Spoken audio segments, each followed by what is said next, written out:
Muy buenas tardes, el día de hoy vamos a hablar del tema de la semana. Entonces, para contextualizar, esta semana fue un poco diferente, ya que no fue un material audiovisual, como generalmente, sino un texto que en términos generales trataba sobre arte rupestre en las diferentes partes del mundo, cómo se desarrollaba y pues datos bastante interesantes sobre esta temática. Entonces, pues el día de hoy vamos a dar nuestras opiniones, vamos a tener una pequeña discusión, una pequeña charla acerca de este tema y pues vamos a presentarnos. Yo soy Ricardo Guerrero Álvarez. Yo soy Laura Castañeda. Yo Tomás Ramírez y yo Nicolás. Bueno, entonces yo voy a hacer la primera intervención.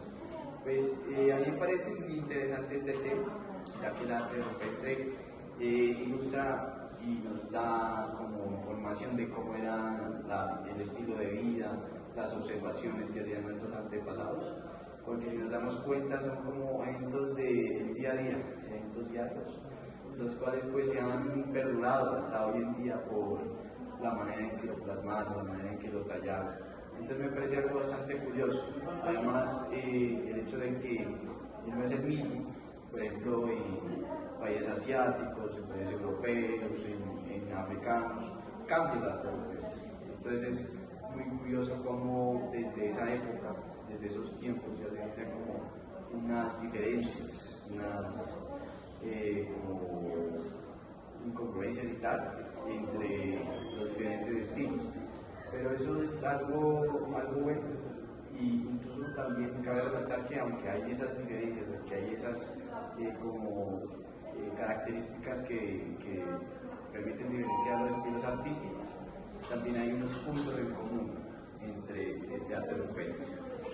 Siento que es muy interesante también el hecho de pensar en que ¿por qué lo hicieron de esa forma y qué estaban pensando en ese momento al hacerlo? ¿Qué fue lo que aprendimos en clase? Que es algo confuso, la verdad, pero el hecho de que hayan hecho esas figuras de esa forma, hayan seguido sus patrones, hayan hecho sus movimientos, hayan tratado de expresar eso, siento que es interesante. Sí, pues básicamente con este texto podemos ver que el arte es como el artista quiere comunicar algo, y pues aquí es en lo que es gráfico, o sea, descartamos lo que es oral, que es lo que por donde empezamos, por donde empezó el arte, que es lo oral, y aquí pues nos enfocamos en lo gráfico, donde pues como digo mi compañero, diferentes culturas tratan de expresar lo que vivían día a día por medio de expresiones audiovisuales. Sí, pues también quiero añadir que se me hace muy importante el hecho de empezar a entender y a observar cómo ellos como que concebían a los animales, cómo se concebían a ellos mismos, para que así mismo ellos se plasmaran. Y pues es muy, pues o sea, a través de los años ha sido muy diferente la concepción que tenemos nosotros de los animales, porque también cambia no solo en las épocas, sino también en los lugares del mundo.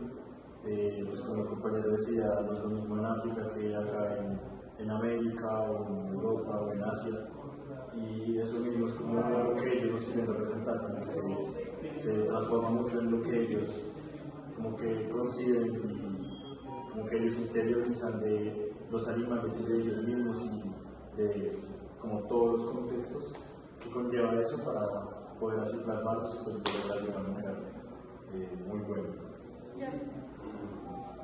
A mí me parece que eso es correcto, ya que esas diferencias, esos diferentes contextos, a mi modo de ver las cosas, son lo que ha permitido que se den esas diferencias no solo en el arte, sino porque como pues ya ha ido evolucionando y tal hasta el día frente de hoy, también en el idioma, en algunas características físicas, en la música, en la lengua, en todo más o menos. Entonces me parece que desde ese principio se ve un elemento humano común, pero también se ve modificado, se ve, como les decía, se diferencia de otros por ese contexto que llaman. Entonces no sé si quedamos concluidos.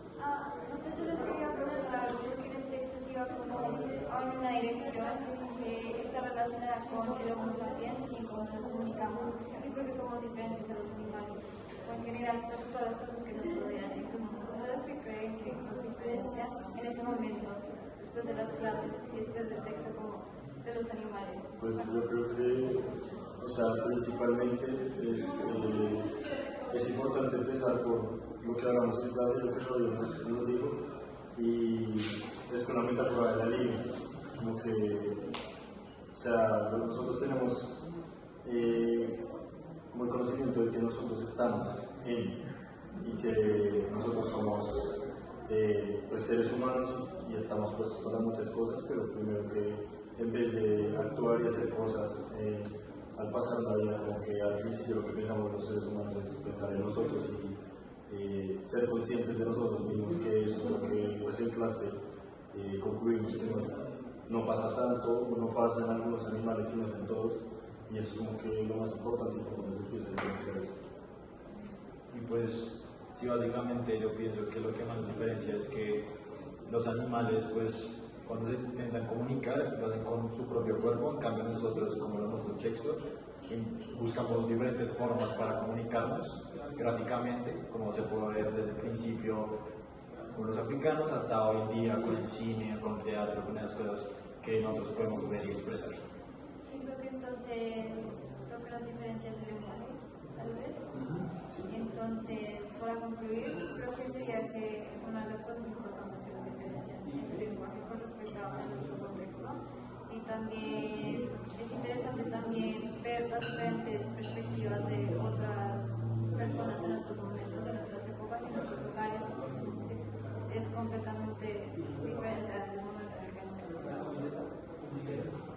Y ya, gracias.